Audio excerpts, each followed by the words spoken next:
Dari Sabang sampai Merauke berjajar pulau-pulau. Selamat pagi pemirsa. Kalau mendengar kata Pulau Sabang, biasanya kita langsung terngiang dengan lagu nasional yang satu ini. Dan pagi ini saya akan mengajak pemirsa menjelajahi keunikan Pulau Sabang sejak dulu hingga sekarang.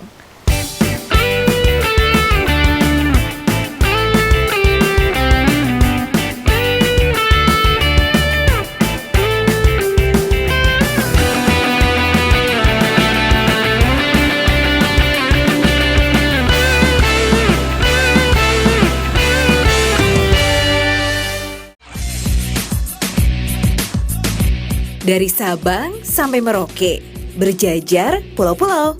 Hai abang yang kece, dulu sekarang pagi ini yuk terus dipantau. Udah lengkap deh dengan nyanyi dan pantun ya pagi ini. Nah pemirsa, ngomongin soal pulau paling barat di Indonesia, bukan hanya terkenal dengan titik 0 km saja.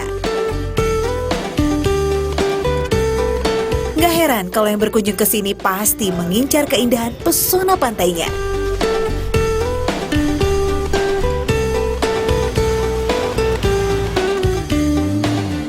Saya pun juga gak mau ketinggalan menjelajahi pantai di kota Sabang ini.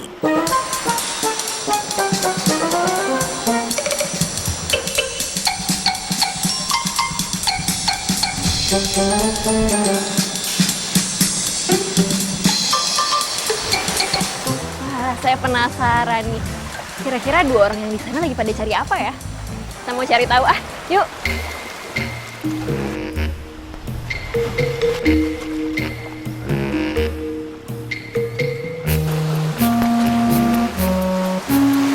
Bang, lagi pada ngapain? Cari gurita.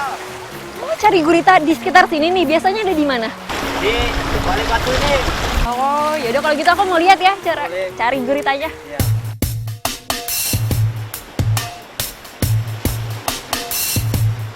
Berbeda dengan nelayan pada umumnya yang identik menggunakan jaring, nelayan yang satu ini menggunakan tongkat besi untuk mencari gurita di sela-sela batu karang.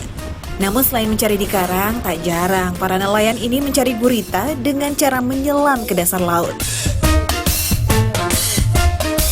Cara mencarinya juga cukup unik, yaitu dengan menusuk-nusukan besi ke batu. Batu yang licin ini juga menjadi tantangan tersendiri untuk berjalan, ditambah lagi dengan deburan ombak yang membuat keseimbangan sering goyah. Ini ada nih guritanya. Ada? Iya. Ada! Wah! Ini akhirnya dapet. Ternyata mengambil gurita di sela-sela karang ini tidak semudah yang dikira loh. Harus pelan-pelan ya, karena kalau sampai tertusuk atau kakinya putus, bisa-bisa gurita langsung mati. Dan tak jarang gurita ini mengeluarkan tinta untuk melindungi dirinya. Nah, setelah berusaha mengeluarkan gurita dengan penuh kesabaran, akhirnya berhasil ditangkap. Gede juga ya bang ya? Iya. Wah, ini nih guritanya dapet. Duh, ngisep. Langsung ngisep tangan abangnya gitu. Aku mau megang tapi takut. Ntar diisep sakit ya bang? Enggak lah.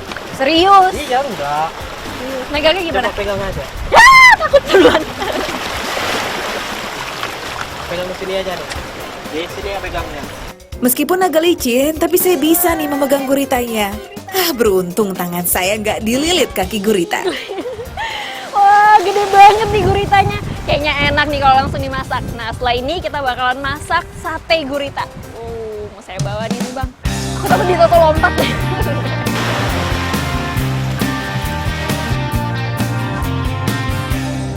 Gurita yang berhasil kita tangkap tadi langsung diolah jadi santapan lezat di tangan Pak Ajo. Mengintip prosesnya, pertama harus cuci dulu guritanya ya. Lalu selanjutnya langsung rebus gurita selama kurang lebih 15 menit agar mudah dikupas kulitnya. Kalau sudah, bisa langsung dikupas bagian tentakelnya dengan cara cukup ditarik aja. Menguliti tentakel ini bertujuan untuk menghilangkan rasa amis pada gurita. Tapi tidak semua gurita loh diambil tentakelnya. Pengecualian untuk gurita yang berukuran besar ini nih, karena tentakelnya juga berukuran besar dan matang, sehingga tidak menimbulkan bau amis pada sate gurita.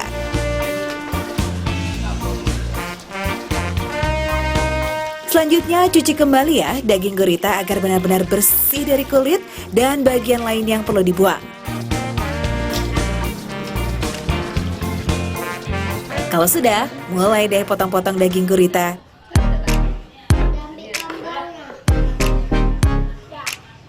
Ukurannya kecil-kecil saja ya, agar mudah ketika ditusuk sate nanti.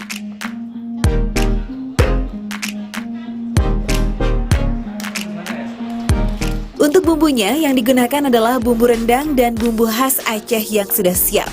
Biasanya Pak Ajo membeli langsung bumbu olahan dari pasar agar lebih praktis.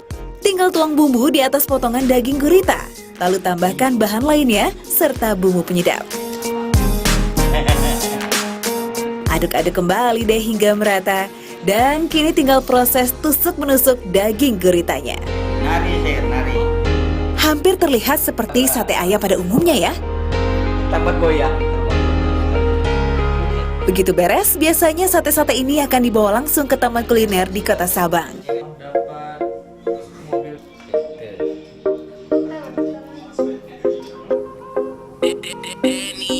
Nah, di tempat inilah pelanggan bisa memesan langsung sate gurita buatan Pak Ajo.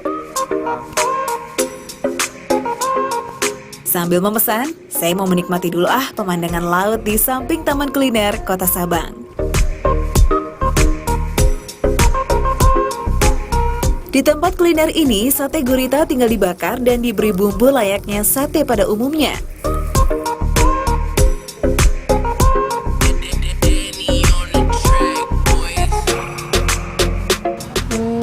Ini dia nih, udah jadi sate guritanya. Wah, kalau yang ini saya akan menikmati dengan bumbu padang. Langsung aja saya nikmati ya. Sate gurita khas Kota Sabang ini tak jarang dikira sate ayam. Ya, karena teksturnya yang lembut dan hampir tidak ada tentakelnya lagi ya. Untuk menikmati satu porsi sate gurita ini juga tidak akan bikin kantong pemirsa jebol kok. Ya, hanya dengan Rp20.000 per porsi, Anda bisa menikmati 10 tusuk sate gurita. Pokoknya yang satu ini bisa masuk ke list wajib deh kalau berkunjung ke Kota Sabang. Nah, setelah icip-icip kulinernya, kita keliling lagi yuk.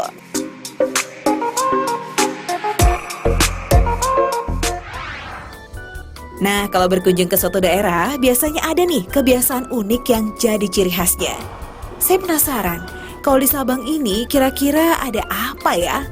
Eits, tapi sebelumnya saya mau belanja dulu karena nggak lengkap kan kalau nggak bawa oleh-oleh.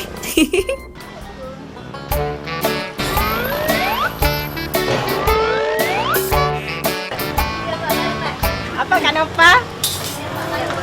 Yang mana? Enggak, kami mau tutup. Mau tutup? Masih siang udah mau tutup ini? Iya, kami mau istirahat. Jam 5 nanti balik lagi. Jam 5 lagi aku harus datang nih. Jam 5 balik nanti baru. Oh gitu. Ya, nanti 5 sore dan balik lagi ya. Ya, ditutup banget nih. Udah deh kalau gitu. Makasih ya Mbak ya. Ya, saya telat datang nih pemirsa karena salah satu kebiasaan unik di Kota Sabang ini yaitu tokonya tutup sampai jam 5 sore nanti. Jadi kalau saya mau belanja saya harus nunggu sampai jam 5 sore. Ya sudahlah.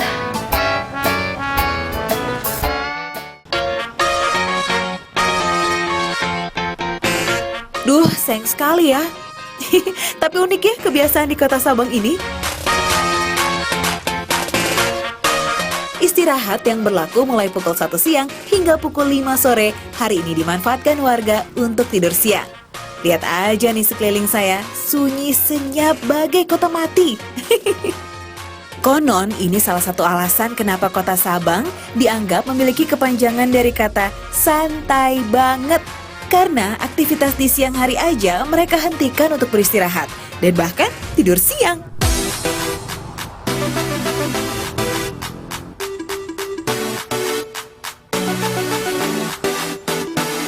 Tapi tenang, gak semuanya tutup kok. Ada beberapa warung makan yang buka.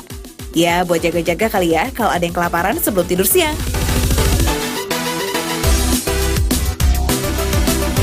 Well, kebiasaan tidur siang ini mengingatkan kita akan masa kecil ya. Siapa yang waktu kecil dulu wajib tidur siang? Ayo! Yang punya hobi tidur siang, boleh nih melirik kota Sabang untuk jadi tempat tinggal. Dijamin betah deh. Kebiasaan tidur siang di kota Sabang ini sudah ada sejak dulu. Konon kebiasaan ini dibawa oleh Belanda pada zaman perang dulu. Dan ternyata kebiasaan ini juga bisa kita temui di negara Spanyol. Mereka punya budaya yang sama soal tidur siang.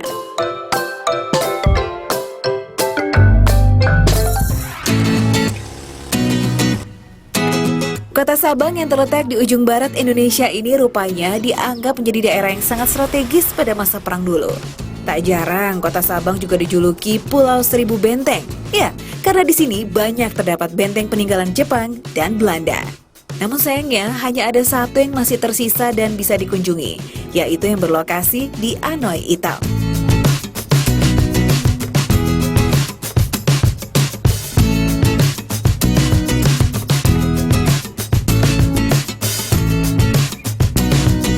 Lokasi Pulau Sabang yang strategis menjadikan pulau ini sasaran empuk bagi tentara Jepang pada zaman penjajahan dulu. Nah, salah satu peninggalannya seperti ini nih, bunker Jepang yang difungsikan untuk memantau kapal-kapal yang datang. Selain itu, Pulau Sabang juga menjadi benteng pertahanan bagi mereka.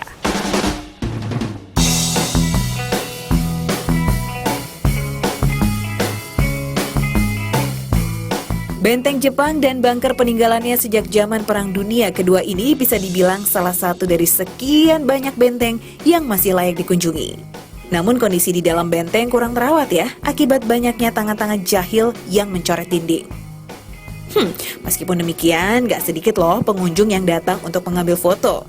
Yap, karena lokasi benteng yang menghadap langsung ke hamparan laut biru ditambah sejuknya hembusan angin mampu menjadi sarana relaksasi.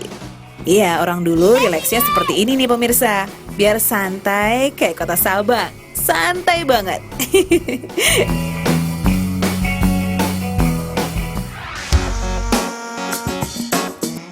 Ngomongin soal santai banget, di kota ini juga punya resort yang dijamin bikin pemirsa makin rileks. Ya, kalau dulu di kota Sabang sebagian besar hanya mengutamakan penginapan saja, lain ceritanya nih dengan sekarang. Kalau sekarang semakin beragam, gak kalah deh sama destinasi wisata Indonesia lainnya.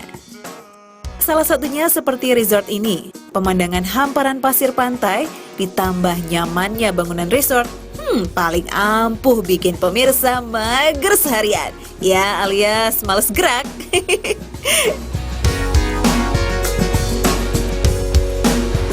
Kalau berkunjung ke pulau paling barat di Indonesia, rasanya nggak lengkap kalau nggak menginap. Nah, sejak dulu di Pulau Sabang memang terdapat banyak penginapan. Tapi berbeda dengan penginapan yang sekarang nih, karena penginapan yang sekarang sudah semakin hits.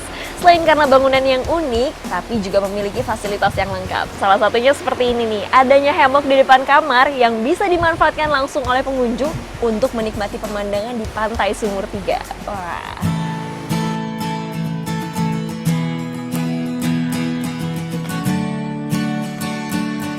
Eits, tapi bukan sekedar pemandangan yang asyik nih.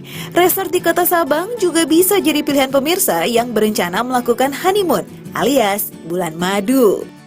Buat pengantin baru bisa loh coba ke sini. Eits, yang pengantin lama juga bisa kok menikmati paket honeymoon. Jangan mau kalah ya sama yang baru-baru aja nih. Paket honeymoon yang disajikan ini termasuk konsep desain kamar yang dihias cantik dengan taburan bunga. Belum lagi dengan adanya sajian makan romantis bersama pasangan. Bikin makin nempel nih kayak perangko deh.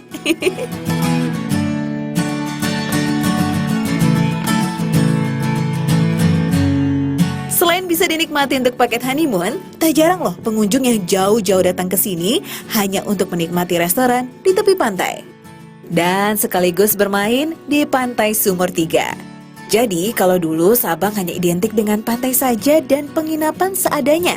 Nah, kalau sekarang, kota ini juga layak jadi tujuan wisata karena sudah dilengkapi dengan penginapan yang hits dan gak kalah nyaman.